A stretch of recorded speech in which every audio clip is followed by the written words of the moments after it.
मेरे प्रिय आत्मा, इन 3 दिवसों में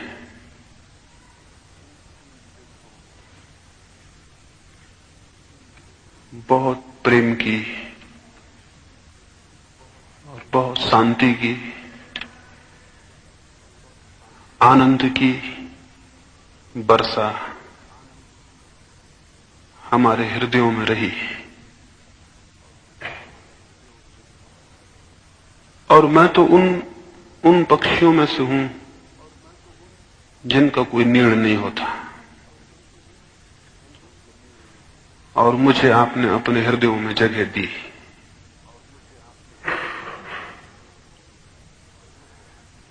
मेरे विचारों को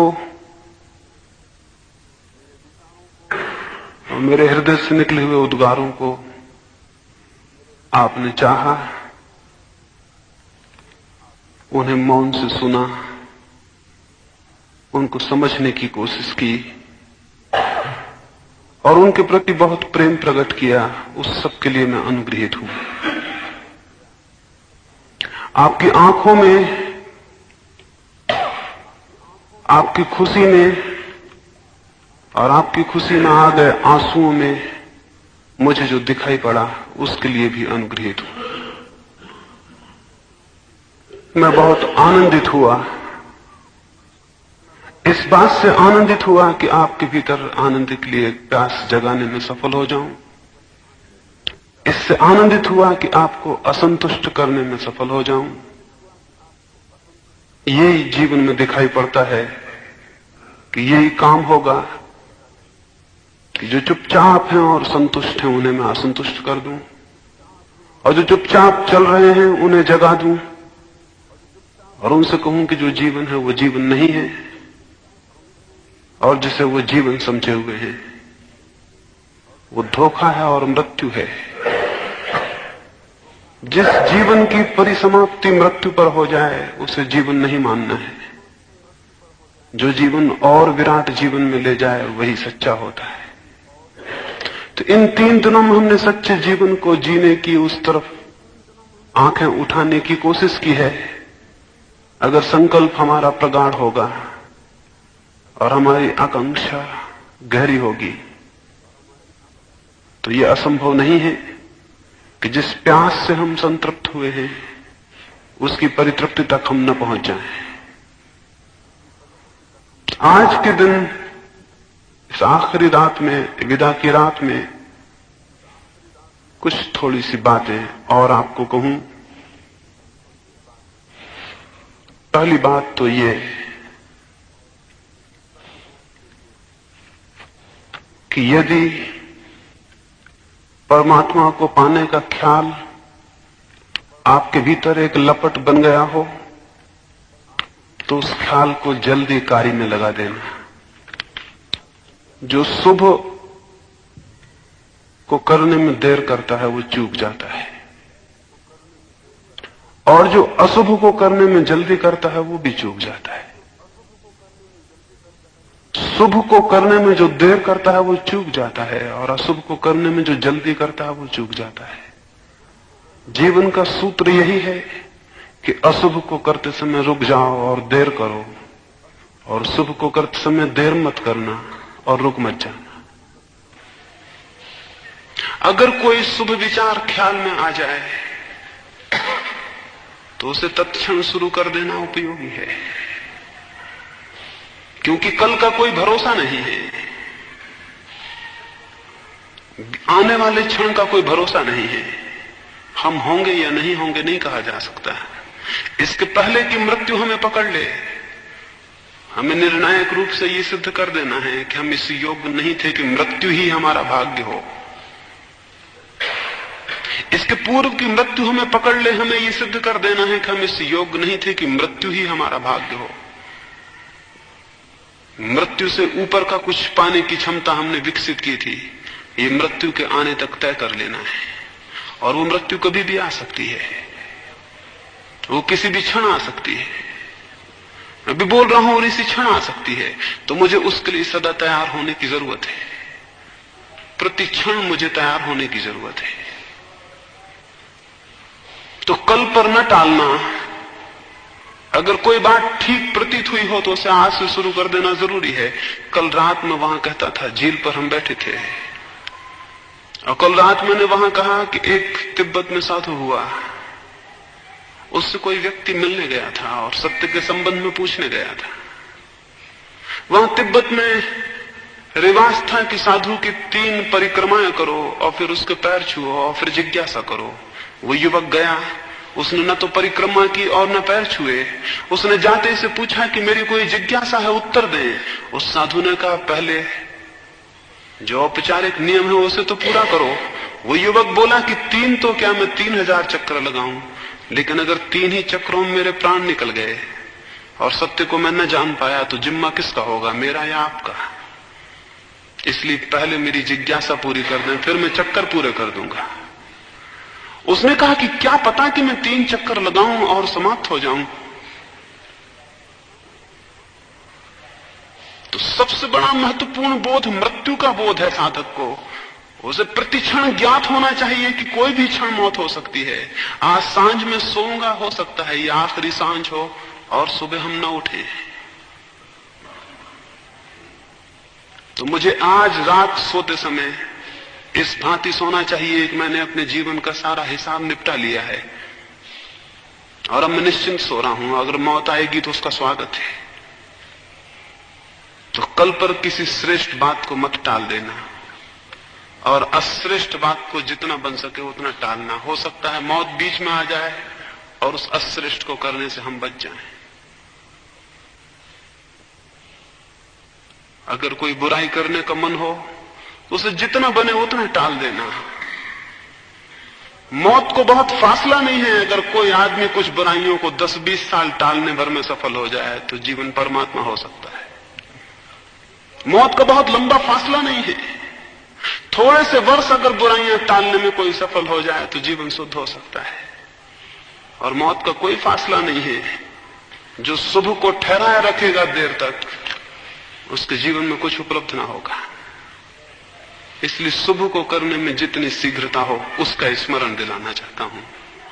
और अगर कोई बात शुभ मालूम हुई हो तो उसे शुरू ही कर देना।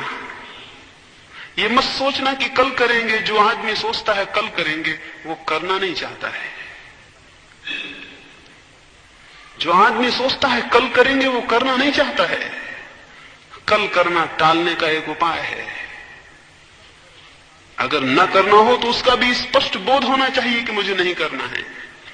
वो अलग बात है, लेकिन कल पे टालना खतरनाक है। जो कल पे टालता है वो अक्सर हमेशा के लिए टाल देता है। जो कल पर छोड़ता है वो अक्सर हमेशा के लिए छोड़ देता है। यदि कोई बात जीवन में ठीक लगती हो तो जिस क्षण ठीक लगे वही क्षण उसे करने का क्षण भी है। उसे उसी क्षण प्रारंभ कर देना है। इस बात को स्मरण रखेंगे कि शुभ को करने में शीघ्रता और अशुभ को करने में रुक जाना। और ये भी स्मरण रखेंगे कि शुभ को साधने के, सत्य को साधने के जो सूत्र मैंने कहे, वे सूत्र कोई बौद्धिक सिद्धांत की बातें नहीं थे। यानी मुझे कोई रस नहीं है कि मैं कोई सिद्धांत आपको समझाऊं। कोई एकेडमिक रस मेरे मन में नहीं है। वे मैंने इसलिए कहे हैं कि अगर आप करने को राजी हो जाएं, अगर आप उन सूत्रों को करने को राजी हो जाएं तो वे सूत्र आपके लिए कुछ करेंगे। अगर आप उनको करने को राजी हुए तो वे सूत्र आपके लिए कुछ करेंगे। और अगर आपने उनको उपयोग किया तो वे सूत्र आपको परिवर्तित कर देंगे। वे सूत्र बहुत जीवित हैं। वे जीवित अग्नि की तरह हैं। अगर थोड़ा ही उसे जगाया तो आप नए व्यक्ति का अपने भीतर जन्म अनुभव कर सकते हैं। एक जन्म हमें मां बाप से मिलता है, वो कोई जन्म नहीं है। वो एक और नई मृत्यु का आगमन है। वो एक और चक्कर है जिसमें अंत में मृत्यु आएगी। वो कोई जन्म नहीं है। वो केवल एक और नए शरीर का धारण है। एक और भी जन्म है जो मां बाप से नहीं मिलता, जो साधना से मिलता है। वही वास्तविक जन्म है। उसी को पाके व्यक्ति द्विज होता है, दोबारा जन्म पाता है। वो जन्म प्रत्येक को स्वयं देना होता है, अपने को देना होता है। तो तब तक शांति और चैन अनुभव न करें जब तक कि आप अपने भीतर दूसरे जन्म को उपलब्ध ना हो जाए। तब तक आपके भीतर कोई भी शक्ति व्यर्थ ना पड़ी रहे, सारी शक्तियों को इकट्ठा कर लें और संलग्न हो जाएं। तो जो थोड़े से सूत्र मैंने कहे हैं, अगर श्रम पूर्वक और संकल्प पूर्वक उन पर काम किया तो आप बहुत जल्दी पाएंगे कि आपके भीतर एक नए व्यक्ति का जन्म हो रहा है, एक बिल्कुल अभिनव व्यक्ति का जन्म। और जिस मात्रा में आपके भीतर नए व्यक्ति का जन्म होगा, उसी मात्रा में ये दुनिया नई हो जाती है, दूसरी हो जाती है। बहुत आनंद है इस जगत में, और बहुत आलोक है और बहुत सौंदर्य है। काश हमारे पास देखने की आंखें हों और ग्रहण करने वाला हृदय हो, तो वो ग्रहण करने वाला हृदय और देखने वाली आंख पैदा हो सकती है। उसके लिए ही 3 दिन बहुत सी बातें आपसे कहा हूं। एक अर्थ में वे बातें बहुत सी नहीं भी हैं, थोड़ी ही हैं। 2 ही बातें कहा हूं, जीवन शुद्ध हो और चित्त शून्य हो। 2 ही बातें कहा हूं, जीवन शुद्ध हो और चित्त शून्य हो। एक ही बात कहा हूं, यूं तो चित्त शून्य हो। जीवन की शुद्धि उसकी भूमिका मात्र है। चित्त शून्य हो तो उस शून्य से वो आंख मिलती है जो जगत में छिपे रहस्य को खोल देती है। और तब पत्तों में पत्ते नहीं दिखते, बल्कि पत्तों का जो प्राण है उसका दर्शन होने लगता है। और सागर की लहरों में लहरें नहीं दिखती, बल्कि लहरों को जो कपाता है उसके दर्शन होने लगते हैं। और मनुष्यों में तब देह नहीं दिखती, बल्कि देहों के भीतर जो प्राण निस्पंदित है उसका अनुभव होने लगता है। और तब कैसे आश्चर्य का और कैसे चमत्कार का अनुभव होता है, उसे कहने का कोई उपाय नहीं है।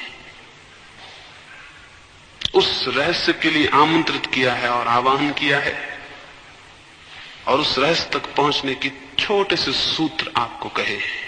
वे सूत्र सनातन हैं, वे सूत्र मेरे या किसी और के नहीं हैं। वे सूत्र सनातन हैं, और जब से मनुष्य है और जब से मनुष्य में दिव्य की जिज्ञासा है, तब से सक्रिय है। उन सूत्रों का किसी धर्म से कोई वास्ता नहीं है, किसी ग्रंथ से कोई वास्ता नहीं है। वे शाश्वत हैं। और जब कोई ग्रंथ ना थे और कोई धर्म ना थे, तब भी वे थे। और अगर कल सारे धर्म ग्रंथ नष्ट हो जाएं और सारे मंदिर मस्जिद गिर जाएं, तब भी वे होंगे। धर्म शाश्वत है, संप्रदाय बनते हैं और मिट जाते हैं। धर्म शाश्वत है, शास्त्र बनते हैं और मिट जाते हैं। धर्म शास्त्र शाश्वत है, तीर्थंकर और पैगंबर पैदा होते हैं और विलीन हो जाते हैं। यह हो सकता है एक वक्त आए कि हम भूल जाएं कि कभी कृष्ण हुए, महावीर हुए, क्राइस्ट हुए, बुद्ध हुए, लेकिन धर्म नष्ट नहीं होगा। धर्म तब तक नष्ट नहीं होगा जब तक मनुष्य के भीतर आनंद की प्यास और जिज्ञासा है, जब तक मनुष्य दुख से ऊपर उठना चाहता है। यदि आप दुखी हैं, यदि आपको बोध होता है कि दुख है, तो उस दुख को झेलते मत चले जाइए, उस दुख को सहते मत चले जाइए। उस दुख के विरोध में खड़े होइए, उस दुख को विसर्जित करने का उपाय करिए। साधारण मनुष्य दुख को पाकर जो काम करता है वो, और साधक जो काम करता है वो, दोनों में बहुत थोड़ा सा भेद है। जब साधारण व्यक्ति के सामने दुख खड़ा होता है तो वो दुख को भुलाने का उपाय करता है, और जब साधक के सामने दुख खड़ा होता है तो वो दुख को मिटाने का उपाय करता है। दुनिया में 2 ही तरह के लोग हैं, एक वे लोग जो दुख को भुलाने का उपाय कर रहे हैं, और एक वे लोग जो दुख को मिटाने का उपाय कर रहे हैं। परमात्मा करे आप पहली पंक्ति में ना रहें और दूसरी पंक्ति में आ जाएं। दुख को भुलाने का उपाय एक तरह की मूर्छा है। आप 24 घंटे दुख को भुलाने का उपाय कर रहे हैं। आप लोगों से बातें कर रहे हैं, या संगीत सुन रहे हैं, या शराब पी रहे हैं, या ताश खेल रहे हैं, या जुए में लगे हुए हैं, या किसी और उपद्रव में लगे हुए हैं जहां कि अपने को भूल जाएं, ताकि आपको स्मरण ना आए कि भीतर बहुत दुख है। हम 24 घंटे अपने को भुलाने के उपाय में लगे हुए हैं। हम नहीं चाहते कि दुख दिखाई पड़े। अगर हमें दुख दिखाई पड़ेगा तो हम घबरा जाएंगे। तो हम दुख को भुलाने के और विलीन करने के उपाय में लगे हुए हैं। दुख भुलाने से मिटता नहीं है, दुख भुलाने से मिटता नहीं है, कोई घाव छिपा लेने से मिटता नहीं है, और अच्छे कपड़ों से ढांक लेने से कोई अंतर नहीं पड़ता है, वरन अच्छे कपड़ों से ढांक लेने से और घातक और विषाक्त हो जाता है। तो घावों को छिपाए ना, उन्हें उघाड़ लें और अपने दुख का साक्षात करें और उसे भुलाएं मत, उसे उघाड़ें और जानें और उसे मिटाने के उपाय में संलग्न हो। वही लोग जीवन के रहस्य को जान पाएंगे जो दुख को मिटाने में लगते हैं, दुख को भुलाने में नहीं। और मैंने कहा दो ही तरह के लोग हैं, उन लोगों को मैं धार्मिक कहता हूं जो दुख को मिटाने का उपाय खोज रहे हैं, और उन लोगों को अधार्मिक कहता हूं जो दुख को भुलाने का उपाय खोज रहे हैं। आप स्मरण करें कि आप क्या कर रहे हैं, दुख को भुलाने का उपाय खोज रहे हैं। क्या आप सोचते हैं अगर आपके सारे उपाय छीन लिए जाएं तो आप बहुत दुखी नहीं हो जाएंगे? एक राजा को ऐसा एक बार हुआ,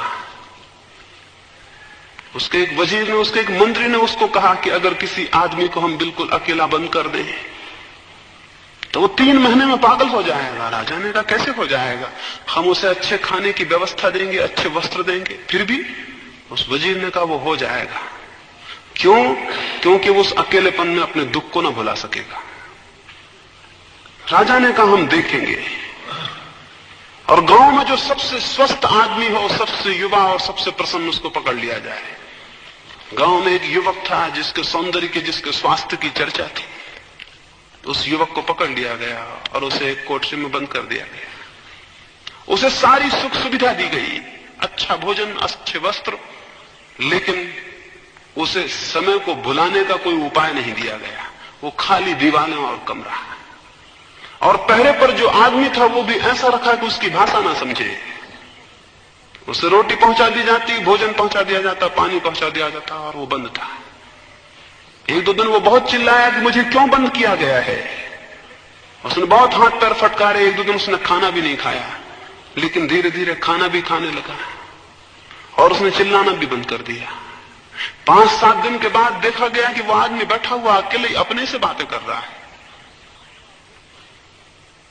वजीर ने उस बादशाह को खिड़की से दिखलाया, देखते अब वो भुलाने का अंतिम उपाय कर रहा है, अपने से बातें कर रहा है। जब आप कोई नहीं होता आपके पास तो आप अपने से बातें करने लगते हैं, और जैसे जैसे लोग वृद्ध होने लगते हैं वो बहुत अपने से बातें करने लगते हैं। युवा होते तब तक उनके होंठ भी बंद होते हैं, जब वो वृद्ध होने लगते हैं तो उनके होंठ भी फड़कने लगते हैं। वो अपने से बातें करते, रास्तों पर चलते हुए लोग आपने देखे होंगे। वे क्या कर रहे हैं? अपने को भुलाने का उपाय कर रहे हैं। वो बहुत 3 माह तक युवक बंद था। 3 महीने के बाद जब उसे निकाला गया वो पागल हो चुका था। पागल का मतलब क्या है? पागल का मतलब है उसने अपने को भुलाने के लिए एक बिल्कुल काल्पनिक दुनिया खड़ी कर ली थी। मित्र थे, दुश्मन थे, उनसे लड़ता था, बातें करता था। पागल का मतलब क्या है? असली दुनिया उपलब्ध ना थी वहां, किससे लड़े, किससे बोले, किसके साथ बातें करे। तो उसने एक काल्पनिक दुनिया खड़ी कर ली थी। अब उसे इस दुनिया से कोई मतलब ना था। अब उसकी अपनी एक दुनिया थी, उसमें वो अपने को भूल गया।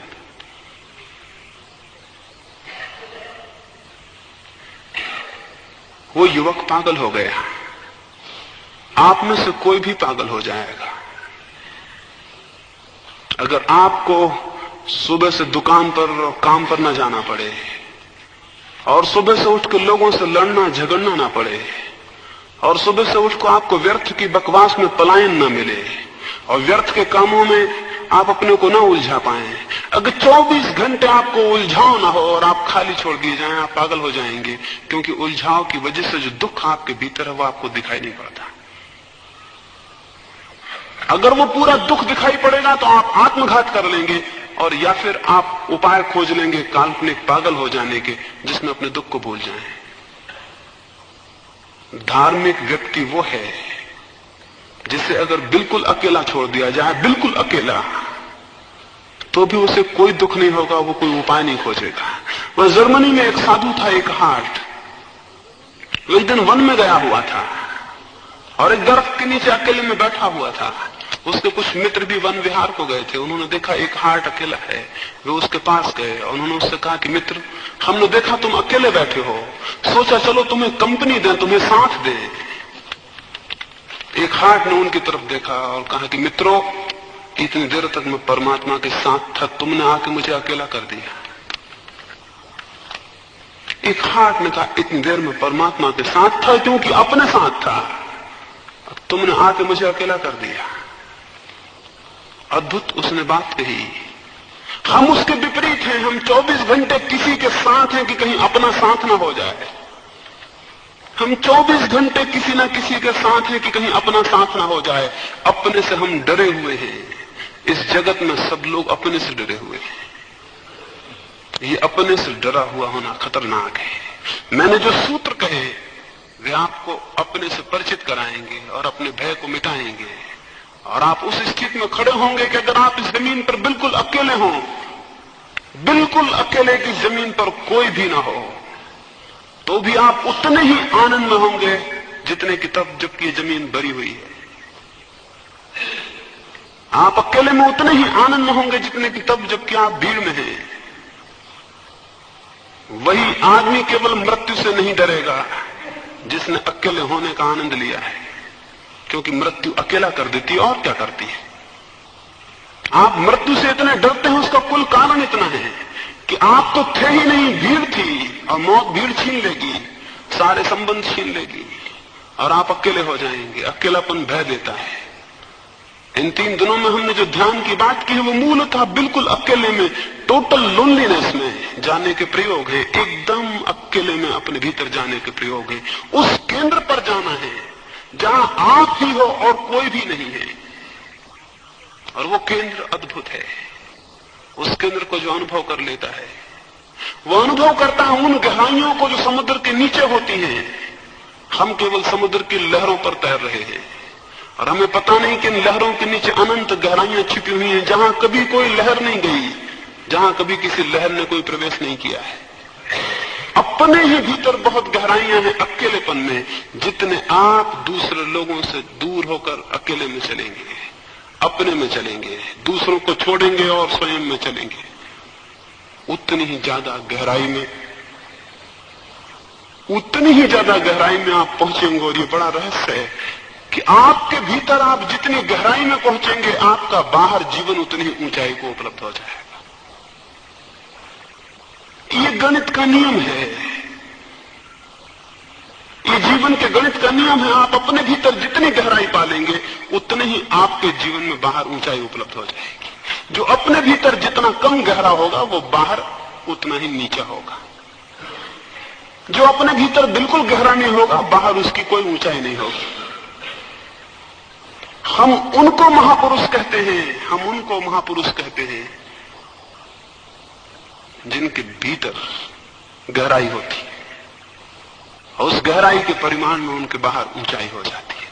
तो अगर जीवन में ऊंचाई चाहिए तो स्वयं में गहराई चाहिए होगी। स्वयं में गहराई का उपाय समाधि है। समाधि अंतिम गहराई है। उस समाधि के लिए कैसे हम चरण रखें और कैसे अपने को साधें और संभालें और कैसे वे बीज बोएं जो कि परमात्मा के फूलों में परिणत हो सकते हैं, उनकी बहुत थोड़ी सी बातें आपसे कही हैं। पर यदि उन थोड़ी सी बातों में से भी कुछ आपकी स्मृति को पकड़ लें और कोई बीज आपके हृदय की भूमि में पड़ जाए, तो कोई कारण नहीं है कि उसमें अंकुर आ जाएं और आप एक नए जीवन को अनुभव कर सकें। जिस जीवन को आप जीते रहे हैं उसे वैसा ही जिए जाने की आकांक्षा को छोड़ दें। उसमें कोई अर्थ नहीं है। उसमें कुछ नए को जगह दें, कुछ नवीन को जगह दें। जैसे आप जीते रहे हैं अगर वैसे ही जीते जाएंगे तो सिवाय मृत्यु के और कोई परिणाम नहीं होगा। ये आकांक्षा और ये अतृप्ति पैदा हो सके, उसके सिवाय और मेरा कोई मन नहीं है। साधारणता लोग कहते हैं धर्म संतोष है, और मैं कहता हूं धार्मिक लोग बड़े असंतुष्ट लोग होते हैं। समस्त जीवन से उनके मन में असंतोष होता है और तभी वे धर्म की तरफ उत्सुक होते हैं। तो मैं आपको संतोष कहने को नहीं करता हूं, नहीं कहता हूं कि आप संतोष करें। मैं आपसे कहूंगा कि असंतुष्ट हो जाएं, परिपूर्ण आत्मा से असंतुष्ट हो जाएं, आपके प्राण और मन का कण कण असंतुष्ट हो जाए, असंतुष्ट हो जाए दिव्य के लिए, असंतुष्ट हो जाए सत्य के लिए, उस असंतोष की अग्नि में आपका नया जन्म होगा। इस नए जन्म के लिए एक क्षण भी न खोएं और इस नए जन्म के लिए समय का कोई व्यवधान न डालें। और इस नए जन्म के लिए यह भी स्मरण रखें, कल कोई मुझसे पूछता था कि क्या इस तरह की साधना करके हमें संसार से दूर चला जाना होगा, क्या हमें सन्यासी हो जाना होगा, क्या हम ये शून्य साधेंगे तो हमारे संसार का क्या होगा, हमारे परिवार का क्या होगा। इस संबंध में भी जरूरी है कि अंतिम दिन मैं आपसे कुछ कहूं। मैं आपको ये कहूं कि धर्म परिवार का और संसार का विरोधी नहीं है। धर्म परिवार और संसार का विरोधी नहीं है। और ये जो बात हमारे दिमाग में पैदा हो गई है पिछले वर्षों में, पिछली सदियों में, उसने हमें और हमारे धर्म को बहुत नुकसान पहुंचाया। धर्म संसार का विरोधी नहीं है, धर्म परिवार का विरोधी नहीं है, धर्म का संबंध सब छोड़ के भाग जाने से नहीं है। धर्म तो आत्मिक परिवर्तन है, परिस्थिति से उसका कोई वास्ता नहीं है, मनस्थिति से उसका वास्ता है। वो मन को बदलने की बात है, परिस्थिति को बदलने की बात नहीं है। आप अपने को बदलें, बाहर जो दुनिया है उसे छोड़ के भागने से थोड़ी कोई बदलता है। अगर मैं घृणा से भरा हुआ हूं तो मैं जंगल में जाके क्या करूंगा, मैं वहां भी घृणा से भरा रहूंगा। अगर मैं अहंकार से भरा हुआ हूं तो मैं पर्वतों पर जाके क्या करूंगा, मैं वहां भी अहंकार से भरा रहूंगा। एक खतरा हो सकता है, समाज में था, भीड़ में था तो अहंकार का रोज रोज पता चल जाता था। हिमालय की ठंडक में पहाड़ पर बैठकर वहां लोग मौजूद न होंगे, अहंकार का पता न चलेगा। अहंकार का पता न चलना एक बात है और अहंकार का मिट जाना बिल्कुल दूसरी बात है। एक साधु के संबंध में मैंने सुना है, वो 30 वर्ष तक हिमालय पर थे और उन्हें ऐसा प्रतीत हुआ उन 30 वर्षों में कि वे परिपूर्ण शांत हो गए हैं, अहंकार विलीन हो गया है। फिर उनके कुछ शिष्यों ने एक बार उनसे कहा कि नीचे मेला है और आप मेले में चले। वे नीचे मेले में आए और जब वे भीड़ में मेले की प्रविष्ट हुए और किसी अनजान आदमी का पैर उनके पैर पे पड़ गया तो उन्हें तत्क्षण पता चला कि उनका अहंकार और क्रोध वापस जाग गया है। वो तो हैरान हुए, 30 साल हिमालय जिससे न दिखा सका, एक आदमी के पैर पे पैर रखने से उसके दर्शन हो गए। तो भागने से कोई भेद नहीं पाता है, भागना नहीं है, बदलना है। तो भागने को सूत्र न समझें जीवन का, बदलने को सूत्र समझें। धर्म जब से भागने पर निर्भर हो गया है तभी से धर्म निष्प्राण हो गया है। जब धर्म वापस बदलने पर निर्भर होगा तब उसमें फिर पुनः प्राण आएंगे। इसको स्मरण रखें, आपको अपने को बदलना है, अपने जगह को नहीं बदलना है। जगह को बदलने का कोई मतलब नहीं, जगह को बदलने में धोखा है। क्योंकि जगह को बदलने से यह हो सकता है कि आपको कुछ बातें पता ना चले, नए वातावरण में, शांत वातावरण में आपको धोखा हो कि आप शांत हो गए हैं। जो शांति प्रतिकूल परिस्थितियों में न टिके वो कोई शांति नहीं है। इसलिए जो समझदार हैं वे प्रतिकूल परिस्थितियों में ही शांति को साधते हैं, क्योंकि जो प्रतिकूल में साध लेते हैं अनुकूल में तो उसे हमेशा उपलब्ध कर ही लेते हैं। इसलिए जीवन से भागने की बात नहीं, जीवन को परीक्षा समझें और इसे स्मरण रखें कि आपके आसपास जो लोग हैं वे सब सहयोगी हैं। वो आदमी भी आपका सहयोगी है जो सुबह आपको गाली दे जाए, उसने एक मौका दिया है आपको, चाहे तो अपने भीतर प्रेम को साध सकते हैं। वो आदमी आपका सहयोगी है जो आप पर क्रोध को प्रकट करे, वो आदमी आपका सहयोगी है जो आपकी निंदा कर जाए, वो आदमी आपका सहयोगी है जो आप पर कीचड़ उछालता हो, वो आदमी भी आपका सहयोगी है जो आपके रास्ते पर कांटे बिछा दे, क्योंकि वो भी एक मौका है और परीक्षा है। और चाहें और उसे पार हो जाएं तो आपके मन में उसके प्रति इतना ऋण होगा जिसका हिसाब नहीं।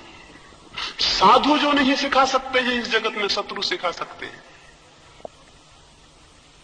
मैं पुनः कहूं, साधु जो नहीं सिखा सकते हैं इस जगत में शत्रु सिखा सकते हैं। अगर आप सजग हैं और सीखने की समझ है तो आप जिंदगी के हर पत्थर को सीढ़ी बना सकते हैं, और नहीं तो ना समझ सीढ़ियों को भी पत्थर समझ लेते हैं और उनसे ही रुक जाते हैं। अन्यथा हर पत्थर सीढ़ी हो सकता है अगर समझ हो। अगर समझ हो तो हर पत्थर सीढ़ी हो सकता है। इसे थोड़ा विचार करें। आपको अपने घर में, परिवार में जो जो बातें पत्थर मालूम होती हों कि इनकी वजह से मैं शांत नहीं हो पाता, उन्हीं को साधना का केंद्र बनाएं और देखें कि वही आपको शांत होने में सहयोगी हो जाएंगी। कौन सी बात आपको नहीं बनाती? परिवार में क्या अड़चन है? कौन सी बात आपको रोकती है? जो बात आपको रोकती हो जरा विचार करें। क्या कोई रास्ता उसे सीढ़ी बनाने का हो सकता है? बराबर रास्ते हो सकते हैं। और अगर विचार करेंगे और विवेक करेंगे तो रास्ता दिखाई पड़ेगा। कौन सा कारण है जो आपको कहता है कि परिवार छोड़ें तब आप शांत होंगे और सत्य को उपलब्ध होंगे? कोई भी वास्तविक कारण नहीं है। अपने जीवन को, अपने चित्त को ठीक से समझें और अपने आसपास की पूरी परिस्थितियों का उपयोग करें। हम क्या करते हैं? परिस्थितियों का उपयोग नहीं करते, बल्कि परिस्थितियां ही हमारा उपयोग कर लेती हैं। हम पूरे जीवन इसलिए घाटे में रह जाते हैं कि हम परिस्थितियों का उपयोग नहीं करते, परिस्थितियां हमारा उपयोग कर लेती हैं। और हम घाटे में इसलिए रह जाते हैं कि हम केवल प्रतिकर्म करते रहते हैं, रिएक्शंस करते रहते हैं, हम कोई कर्म कभी नहीं करते। आपने मुझे गाली दी तो मैं तत्क्षण उससे बजनी गाली आपको दे के बैठा रहूंगा। आपने मुझे एक गाली दी, मैं उससे बजनी गाली या 2 गालियां आपको दूंगा, और मैं ये ना सोचूंगा कि ये मैंने केवल एक प्रतिकर्म किया, एक रिएक्शन किया। एक गाली दी गई थी, मैंने 2 लौटा दी है। ये कोई कर्म नहीं है। आप अगर अपने 24 घंटे के जीवन को देखें तो आप पाएंगे उसमें सब प्रतिकर्म हो रहे हैं। कोई कुछ कर रहा है, आप उसके उत्तर में कुछ कर रहे हैं। मैं आपसे पूछूं, आप ऐसा भी कुछ कर रहे हैं क्या जो किसी का उत्तर नहीं है? कोई काम आप ऐसा भी कर रहे हैं क्या जो किसी का उत्तर नहीं है? जो किसी का उत्तर ना हो, जो किसी के कारण रिएक्शन में पैदा ना हुआ हो, जो प्रतिक्रिया ना हो, वो कर्म है। और वो कर्म ही साधना है। इसको जरा विचार करेंगे तो आप देखेंगे कि आप 24 घंटे प्रतिकर्म कर रहे हैं। दूसरे कुछ कर रहे हैं, उनके उत्तर में आप कुछ कर रहे हैं। आपने कुछ किया है अभी तक जो सिर्फ आपने किया हो, जो आपसे पैदा हुआ और आपसे आया हो, उसे थोड़ा देखें और उसे साधें तो ठीक परिवार में और घर के बीच और संसार के बीच संन्यास फलित होता है। संन्यास संसार का विरोध नहीं, संसार की शुद्धि है। अगर संसार में आप शुद्ध होते चले जाएं, एक दिन आप पाएंगे कि आप सन्यासी हो गए हैं। सन्यासी होना कोई वेश परिवर्तन नहीं है कि हमने कपड़े बदल लिए और हम सन्यासी हो गए, कि हमने इस ढंग को बदल के उस ढंग के हो गए तो सन्यासी हो गए। सन्यास तो पूरे अंतस का परिवर्तन है, एक विकास है। सन्यास एक ग्रोथ है, बड़ी आहिस्ता, बहुत आहिस्ता एक विकास है। अगर कोई व्यक्ति ठीक से अपने जीवन का उपयोग करे, जैसी भी परिस्थितियां उनका उपयोग करे, तो क्रमिक रूप से धीरे धीरे पाएगा उसके भीतर सन्यासी का जन्म हो रहा। वृत्तियों पर विचार करने का, वृत्तियों को शुद्ध और शून्य करने की बात है। देखें अपने भीतर आपकी कौन सी वृत्तियां हैं जो आपको संसारी बनाए हुए हैं। स्मरण रखें, कोई दूसरे लोग आपको संसारी नहीं बनाए हुए हैं। मैं जिस घर में हूं उस घर में मेरे पिता मुझे संसारी नहीं बनाए हुए। मेरे पिता मुझे कैसे बनाएंगे?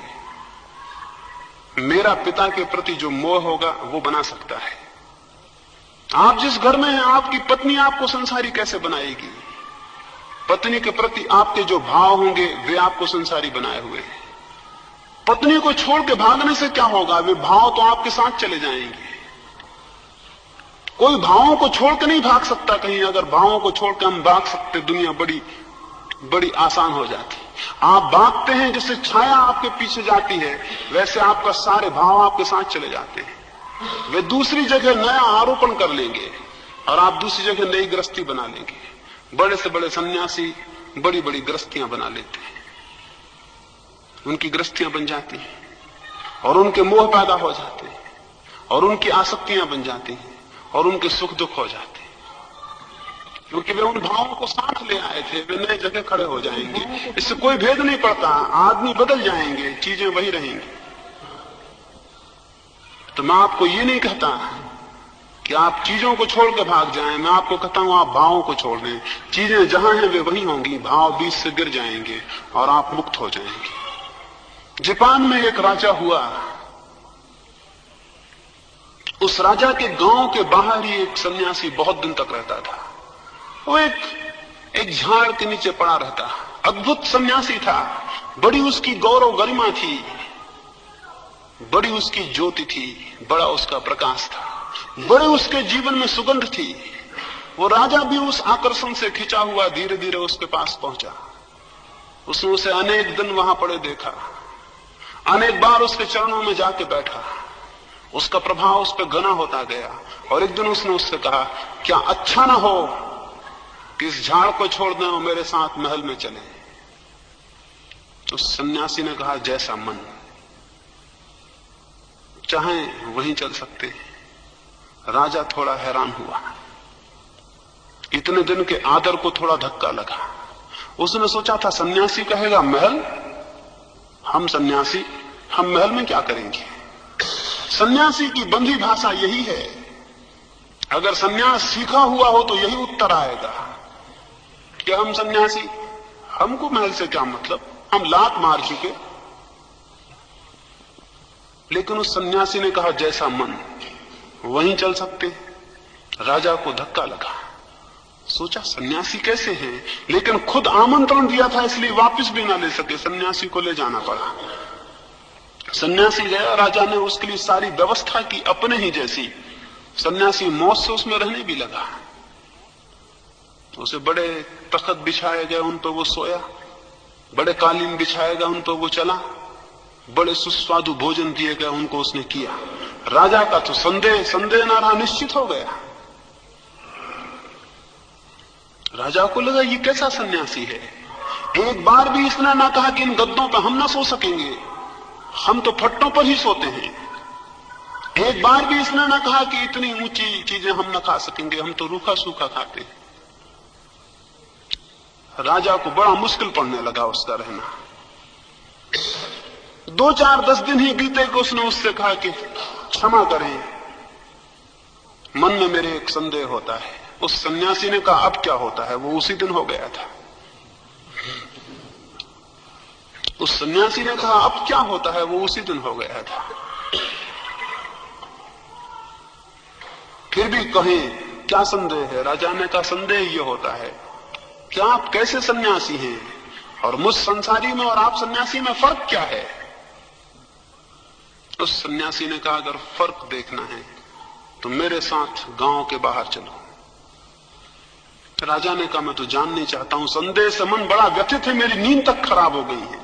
आप झाड़ के नीचे थे तो अच्छा था, मेरे मन में आदर था, और आप यहां महल में हैं तो मेरा तो आदर चला गया।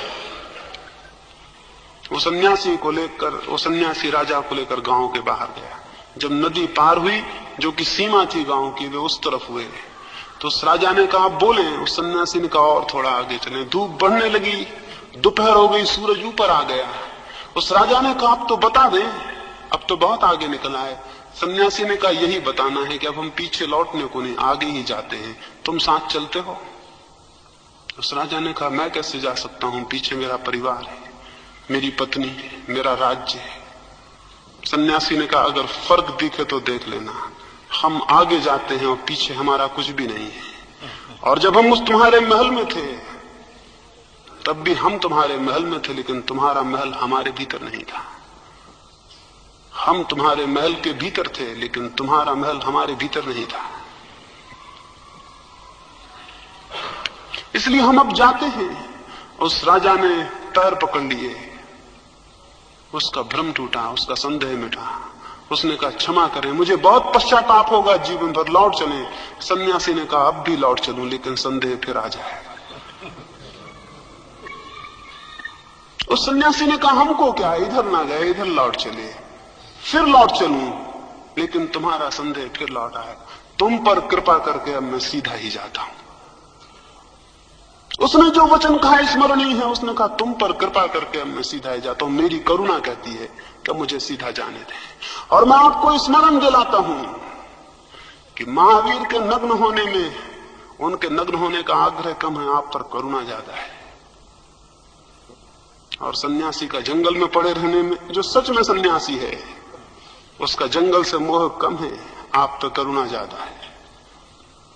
और नग्न द्वार द्वार भिक्षा मांगने में भिक्षा मांगने का आग्रह कम है, आप पर करुणा ज्यादा है। अन्यथा वो बिना भिक्षा मांगे आपके घर भी ले सकता है और बाहर सड़क पर पड़े रहने की बजाय महल में भी सो सकता है। सन्यासी को कोई भेद नहीं पड़ता है। हाँ, झूठे सन्यासी को पड़ता होगा, सन्यासी को कोई भेद नहीं पड़ता है। भेद इसलिए नहीं पड़ता है कि उसके चित्त में कुछ प्रविष्ट नहीं होता है। चीजें अपनी जगह हैं, महल की दीवारें अपनी जगह हैं, गद्दियां जिन पर हम बैठे हैं वे अपनी जगह हैं। वे अगर मेरे चित्त में प्रवेश ना करें तो मैं उनसे अछूता हूं और दूर हूं।